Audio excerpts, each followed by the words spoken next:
I still don't really understand Hideo Kojima or his games. You know, for the longest of time, I've seen Kojima regarded as this incredible auteur, pioneer of the gaming industry. And in a lot of ways, I really do agree with that for points I'll get into.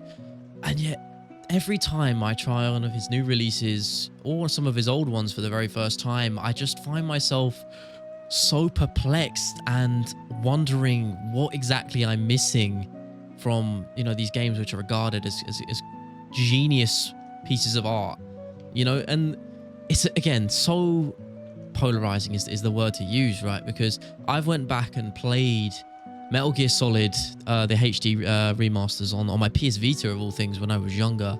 And for all the respect I have for the series, you know, obviously regarded as the most influential in terms of pioneering the stealth genre of games, you know, you don't have stuff like Splinter Cell or Thief without, you know, without Metal Gear Solid, right?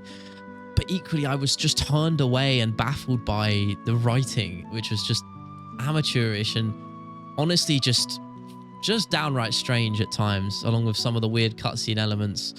I just never really understood it, but at least I could appreciate it. And I felt very much the same way towards Metal Gear Solid 5 and Ground Zeroes, obviously putting those two together. I very much enjoyed the gameplay side of things. I think they're very fundamentally sound in terms of just being fun to play.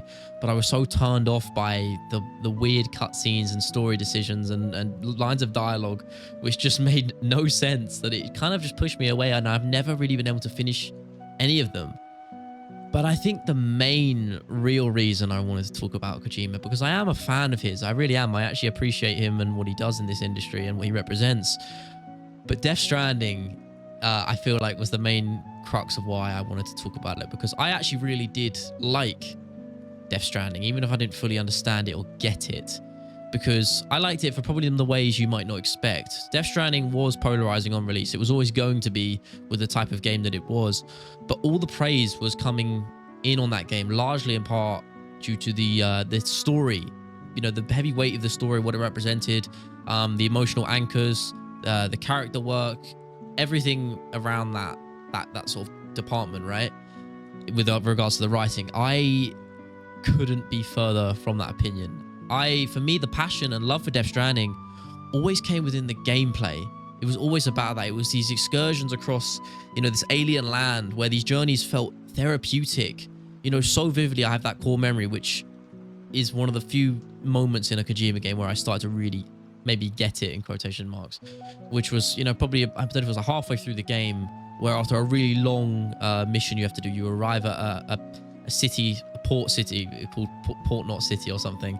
And as you come over this mountain crest after this long journey and this music kicks in, you feel like you've earned it. You feel like you've earned that journey. You feel like you've finally made it. And it's that overcoming that obstacle, which was just magical. And it reminds me of something like Dark Souls, where the challenge is really the appeal. In a way, Death Stranding was the same, even if it was just for that one specific moment where, you know, I really understood it. And along with the incredible art direction, which is just phenomenal and unrivaled, you know, this perfect blend of sort of naturalism and this organic world. Obviously, they went and photo scanned Iceland and the sort of volcanic rock areas and volcanoes of Iceland and called it America for some reason in the game. Never really understood that. But it looks great, right? And merging that with this such a strange, unique sci-fi world, which was just so Kojima, I think that's where he absolutely thrived. So I was always baffled when I saw the sort of mixed reviews, you know, positive or negative, coming out. A lot of them praising the writing and cutscenes and story elements, which outside of the facial animations and mocap work, which of course was incredible and still holds up now, I never understood it. You know, it was so tonally dissonant. That's the phrase I think I have to use when it comes to talking about most of Kojima's work with regards to the writing, is when you have such heavy emotional themes which are interlaced within the gameplay and the overarching narrative, you know, when you pair that with just complete... I'll give an example, right? Like, in the game, you know, you can have a cutscene where Norman Reed is taking a shower, your character is taking a shower, right? And you just have an advertisement for his AMC show on the shower glass door. Or you have him just drinking a product placement of a Monster can. Or in the second one where he's fighting a pizza guy, and there's a cutscene where they're fighting each other using pizzas and pizza boxes, and then Norman Reedus eats a pizza at the end of it, and then you get a pizza move. You can attack people with a pizza box spin move. I don't understand it. It's baffling. It really I'm laughing about it because how absurd it is. I don't think there's any other way to describe it, which is such a shame, because I said I feel like if Kojima was able to rein in some of those wacky ideas and just have someone maybe condense them a little bit, strip them back without removing all of the soul, and keep it more in line with some of the more emotionally heavy elements and pillars of what Death Stranding is in terms of the gameplay and some of its story elements, I think it would be so incredible, because Death Stranding is so influential, you know, in a time where it just came out before COVID, and it represented connection, you know, the idea of the strand, right? You know, that was so prevalent at the time, and it sticks with me even now because of those, you know, themes, and of course the gameplay loop. I really did enjoy it in that regard, but the writing forever baffled me. You know, along with the crazy fourth wall breaks and things like that.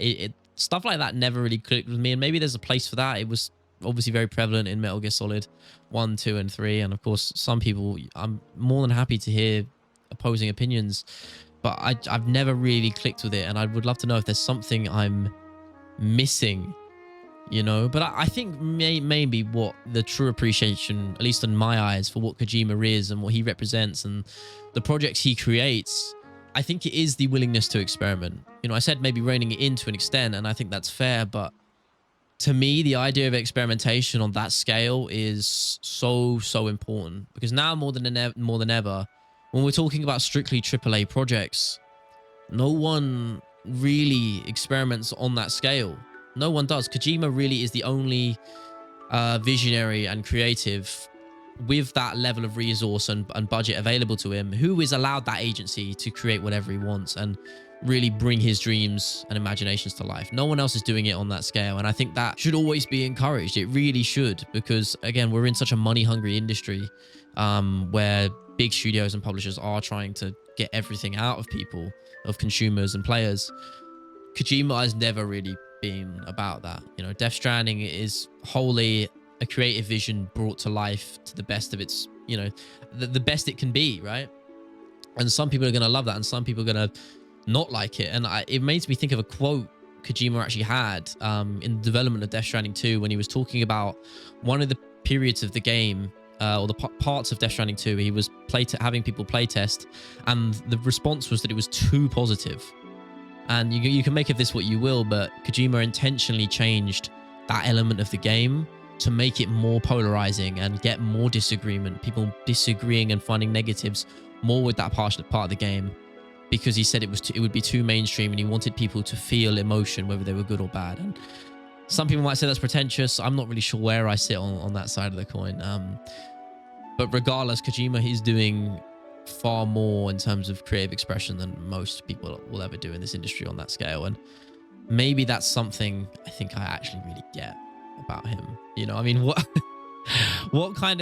name another game or anything that lets you piss on Jeff Keighley, throw grenades made of poo, fight a pizza guy as Norman Reedus, and everything in between. Again, there's probably some more weird shit that I've forgotten about, but that's what Kojima is. That's really what he represents. I will say I love the Metal Gear Solid memes on my Instagram feed. They are everywhere. Duran's Invisible is ingrained in my soul. I would play it if I didn't get copyright struck. But yeah, this is just a ramble about a creative visionary, which I think maybe after making this, I think I do understand. You know, maybe this smile is a good representation of that. I think I get it now. You know, maybe just for a different way, and that's okay. But thank you very much for watching, listening to me ramble waffle about the games, things, this industry that I absolutely love, adore, and I'm sure you do too. This is a place, of course, for you to discuss it as well. Thank you so much for watching. Leave your thoughts, comments, discussions in the comments below, and I will see you on the next one. Have a good one, people.